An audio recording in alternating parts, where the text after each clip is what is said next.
বন্ধুরা, আজ আমরা মোহাম্মদপুর ব্রিজ এবং এর আশেপাশের মেঘলা আকাশের নিচে ভ্রমণের অভিজ্ঞতা নিয়ে কথা বলবো। মোহাম্মদপুর মাগুরা জেলার একটি ঐতিহাসিক এবং প্রাকৃতিক সৌন্দর্যে ভরপুর একটা উপজেলা। এখানকার শান্ত পরিবেশ এবং গ্রামীণ ল্যান্ডস্কেপ শহরের কোলাহল থেকে দূরে একটি দারুণ অভিজ্ঞতা দেয়।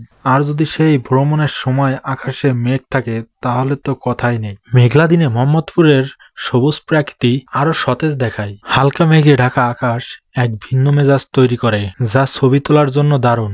এখানকার ব্রিজগুলা স্থানীয় জীবনযাত্রার অবিচ্ছেদ্য অংশ। মোহাম্মদপুরের বিভিন্ন খাল ও নদীর উপর নির্মাণ এই ব্রিজগুলা শুধু যোগাযোগের মাধ্যমে নয়, বরং প্রাকৃতিক সৌন্দর্যের সাথে মিশে গিয়ে এক দারুণ দৃষ্টি তৈরি করে। মেঘলা দিনে এই ব্রিজগুলোর পাশে দাঁড়িয়ে চারপাশের সবুজ ধানক্ষেত বা শান্ত নদীর দিকে তাকালে মন জুড়িয়ে যায়।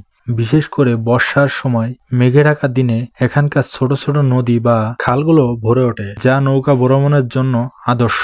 অনেকেই হয়তো রৌদ্রোজ্জ্বল দিনে ঘুরতে পছন্দ করে, কিন্তু মেঘলা দিনে নিজস্ব একটা সৌন্দর্য আছে। মোহাম্মদপুরের ক্ষেত্রে মেঘলা আকাশ এখানকার গ্রামীণ পরিবেশকে আরো শান্ত ও স্নিগ্ধ করে তোলে।